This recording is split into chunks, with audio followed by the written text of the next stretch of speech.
Hey friends, Mr. E here, and today I'll be talking about Hive Scum, melee Hive Scum, and one talent in particular, that is hyperviolence, which is such a complicated topic and one that I want to discuss in detail. So I've actually taken this out of what I was intending to do as a larger video, talking about all of the recent buffs to the Hive Scum, most of which affected his melee archetypes, and really assessing, is this the most powerful melee class in the game right now? I think there is a extremely strong case to be made for yes, that being true, but also like what does that mean for the future melee archetypes in the game? Where do they exist? But if you want to see that video as well as the Hive Scum build compilation video that I'm working on, because I have to go back through here now that there have been changes to this and see if I need to move some talent points around and stuff, that stuff is coming out within a week or so, and you should definitely be subscribed for that and so much more Darktide in the future.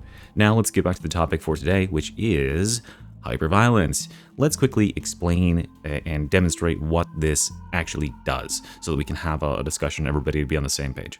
Hyperviolence takes 25% of the overkill damage dealt by a killing blow on an enemy, and then it applies it to all of your melee attacks for the next 1 second.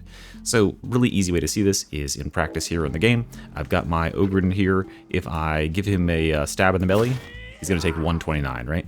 If I kill this enemy and then quickly stab him in the belly, he's going to take 173. Pretty simple, right?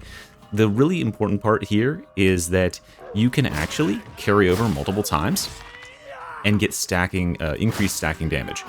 And the real test with this ability or with this talent is getting a kill every single second, and that kill continuing to have higher and higher overkill values.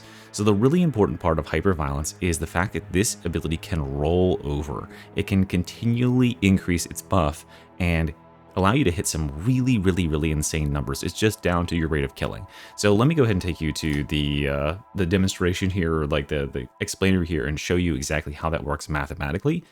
We're just going to take a really simple example. Enemy who has 100 health. We're going to hit this enemy for 200 damage, right?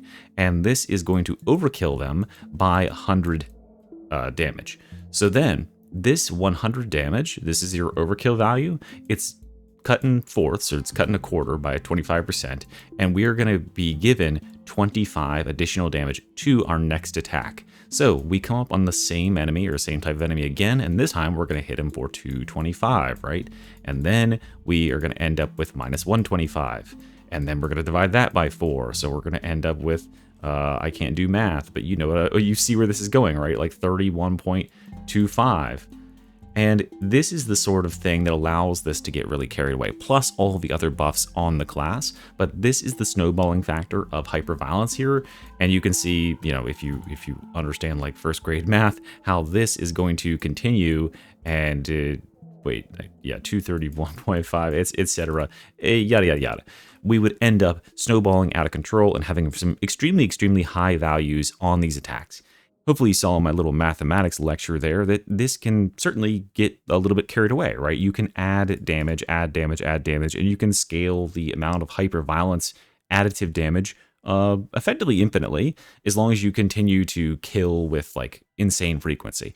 It's really hard to do that in practice, but when you get into the higher difficulties and there's more and more enemies around, you are going to keep those buffs up a lot.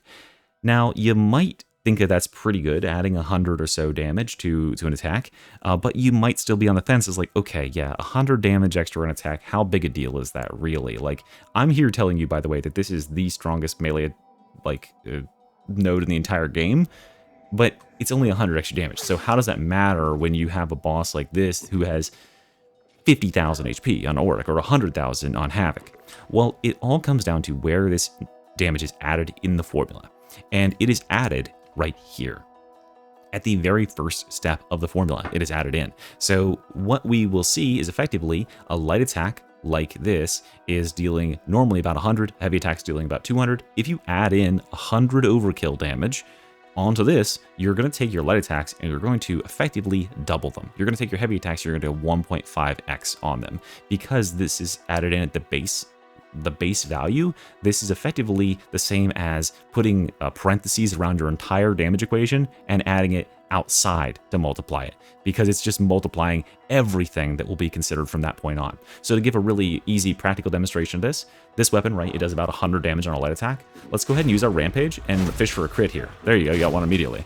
It does about 580-ish damage, right? About 600 damage, right? So this light attack is supposed to deal 100. It is dealing, in practical use, 600 because we're getting a crit and we're doing Rampage. Now, if I added damage to that, what happens? If I, let's just take a pretty reasonable hypothetical. If I happen to pop a juicy crit on nearby Poxwalker and deal 2,000 overkill damage, well then, 1/4 of that is 500. That then gets added onto here. Okay? So what has that done multiplier-wise to my light attacks? Well, it has turned them from dealing 100 to 600. That is a 6 times multiplier, and then that is multiplied by everything else. And as we just showed, a light attack that normally does 100 when empowered by Rampage and a crit does 600. So now a light attack is, instead of dealing 100, is dealing not 6 times, but 6 times 6 times, 3,600 damage. And this is where it gets carried away, because now if I hit something for 3,600 damage, how much am I overkilling them by? If I hit a 300 health Poxwalker for that, I am going to overkill for more and more and more. And this is where the multipliers upon multipliers add up, and you can end up hitting bosses for 10, 15, 30,000 damage pretty casually with weapons like this. So this additive value going on the baseline of the weapon is insane, and it is why this makes it like the most class defining, melee defining sort of talent in the game, is because it just completely breaks the damage the balance of weapons, because it throws out one of the fundamental ways that weapons are balanced against each other. And that's where I want to turn over to talking a little bit about that balance equation, because I think that I might make this the topic of a future video if you guys are interested. There's supposed to be a interconnectivity between these three things here: damage, attack speed, and critical strike ratios on the weapon, right? So let's take 3 example weapons here. We have our dagger. That looks okay there, that's better. We have Thunderhammer, and we have the Combat Axe. Okay, so these 3 weapons, this one is the fast attacking one, this one's the slow attacking one, this one's the middle, and the damage ratios reflect that. So we have like 100 damage on a dagger. By the way, this is just a rough example, I don't know. And then 300 on the Thunderhammer, slow attacking but heavy hitting. Combat Axe is somewhere in the middle, let's say like 150. And then we have, for attack speed, how many times per second do these weapons attack? Dagger might attack 3 times a second. Thunderhammer attacks 1 time a second. Combat Axe attacks like 2 times a second. Okay, so then we run the numbers. What's the DPS here? Dagger can attack for 100 damage 3 times a second. That's 300 DPS. Thunderhammer can attack 300 damage for 1 time a second. That's 300 DPS. And Combat Axe is 150 damage 2 times a... Hey, I didn't even plan that, but that's 300 DPS, right? So this is like fundamentally the baseline of how a lot of weapons in Darktide are balanced. And you can kind of see that, right? You can go in here and you can look at a weapon like the Crowbar. You'd be like, okay, this one has 171 light attacks. This one has 94 light attacks, right? So when I whip this weapon out, I can whip this around. Okay, that feels pretty dang fast. I switch to the Crowbar. Okay, that's like almost as fast, but like not quite, right? And it especially is noticeable when you go to those heavy attacks, is they're much slower. So yeah, the base way that a lot of these weapons are supposed to be balanced is that the attack speeds are proportional in some way with the damage. Now, this isn't always the case, and there's plenty of other ways you can balance weapons, but that is sort of the fundamental way a lot of it is gone about. Now comes the tricky part. The part that I think that Darktide and Fat Shark fail a lot on is to consider how much value critical has, how much value crit chance and critical ratios have. It's no small secret, especially if you play this game a lot, that critical ratios are like one of the defining factors for like the best weapons in the game. Like all of the best weapons in the game have insane critical ratios. I mean, let's just pull up I don't know, hypothetically, like some losers idea of like what good melee weapons are. Okay, so somewhere here at the end, look at these weapons up here, right? Dueling Sword, Shivs, Force Greatsword, Combat Blade, Tack Axes, right? These weapons regular sword. These weapons, barring a few exceptions of like blunt trauma weapons that can stagger enemies and have a unique interactions that way, are really, really good for that reason, because they have such insane ratios. Because as we just explained a second ago when we were looking at the way that hyperviolence scales these weapons, it is multipliers upon multipliers, and this is one more multiplier that can get really carried away. So when we look at this, the problem that we would come into this in this situation, and it isn't the point of this video, maybe I'll make a video on it later, is that daggers have about 5 times, thunder hammers have like a 1.5 times, pitiful, and then combat axes, I don't know, they're like two times. So we'd end up having like 600, 450, and 1500, right? Not balanced at all anymore. But let's just ignore that last bit down there. Let's just kind of ignore that exists. It won't be, you don't have to erase it, but let's ignore that for the sake of the argument today. The argument today, the point that I'm making today, is that hyperviolence effectively throws one huge element of this out the fucking window, and it's this one up here. Your damage when you're running hyperviolence can be literally whatever you want it to be, or whatever the game, whatever you're hitting to make it into. So the dagger has 100 damage, and it's balanced around having 100 damage. But is it balanced around having 1,000 damage? Probably not, right? And what happens when you add this into the ratio is that it multiplies everything all the way down. 1,000 times 3 becomes 3,000 DPS, times 5 becomes 15,000 DPS, and that is the power of this, of arbitrarily being able to scale the base values to anything you want, is it throws this calculation all the fuck out of whack. Now, the second thing that it does that's kind of unfortunate towards balance on the class is that it really favors weapons that can attack multiple times. So when I'm adding damage to these, right? Let's say overkill for 1,000 or add 1,000 damage on each of these. So I would end up at 1,100, I'd end up at 1,300, I'd end up at 1,150 here, right?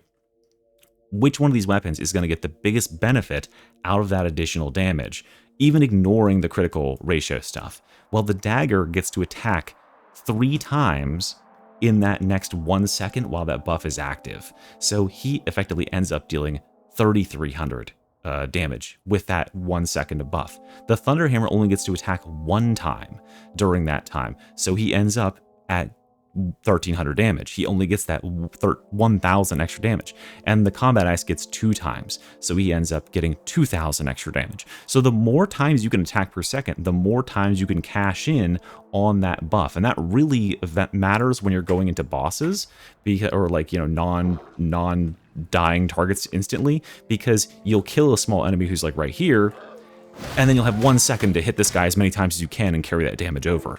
And that is where that attack speed really, really matters, because you can pump this guy and hit him like 2 or 3 times with these insane hits before that 1 second wears off. And so what this ends up doing on the Hive Scum is it biases you towards weapons that are insanely fast attacking. That is why the shivs are the best weapon on the class. That is why the tack axe is so fucking insane on this class, is because these weapons can cash in, get a massive overkill, then they have insane critical ratios to back that up, like the heavy attacks here and the light attacks here are dealing like 6x on on their hits, and that is multiplying on multiplying. So you get so much reward for playing with these super fast attacking high critical weapons, and you get way less for playing with, to my personal taste, the more interesting slower attacking weapons. Like the bone saw is a good weapon, but it just cannot attack fast enough to really make all that much use. Like you might get 1 good attack on within 1 second that can keep hyperviolence going, but way less.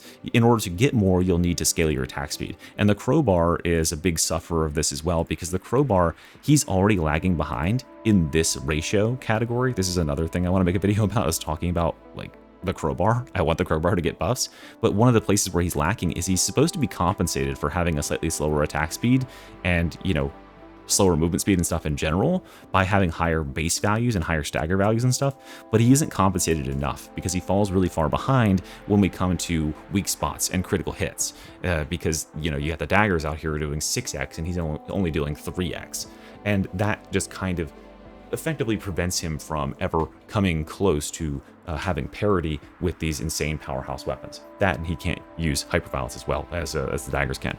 So yeah, that's the story of hyperviolence and why I think it is so cool, but also why I think it steers the class in a not great way. because it's pointing you towards these weapons that are already going to be so fucking good, and they really don't need the help. It just pushes them into absurdity. Now, what would I do if I was Fat Shark, and how would I rebalance this? Well, first of all, whatever, right? Like, they're not going to listen to me, and I don't think it's all that big of an issue. I think it's really fun for the class. I think it's definitely like a very interesting mechanic that the class has, but you know, if I was going to change it, if I was trying to make it more equitable for more types of weapons, if I was trying to make it not be such a absurdly broken mechanic, I think what I would consider is capping the amount of overkill damage that you can carry over for that 1 second, so that you don't snowball into dealing 30,000 damage on attacks. And I think the other thing that would be really nice is to, instead of having it last for 1 second, have it last for a certain number of attacks. And that would equalize the difference between slow attacking weapons and fast attacking weapons. If it just gave you overkill for your next possible attack, you could get a lot of value out of running a crowbar, because crowbars can hit for really high single target values, and therefore you could overkill for a massive amount, and then you're like, okay, I gotta really make certain my next hit like goes hard, because I could get all my multipliers, get all my buffs up, get them all ready, and then land this hit on this boss for like a quadrillion damage. That would feel really, really cool, and it would help to balance that disparity between the fast attacking weapons and the slow attacking ones. But time remains to tell what they'll do with it, if anything, because right now I don't think it's all that big a problem, but it is such an interesting mathematical, pseudo-mathematical, and just game balance discussion to talk about. So thanks for sitting here with me today and learning about it. And let me know what you think down in the comments. If you're interested to see a video about the crowbar or further Hive Scum balance, tell me down there as well. And thanks for watching, guys. Bye-bye.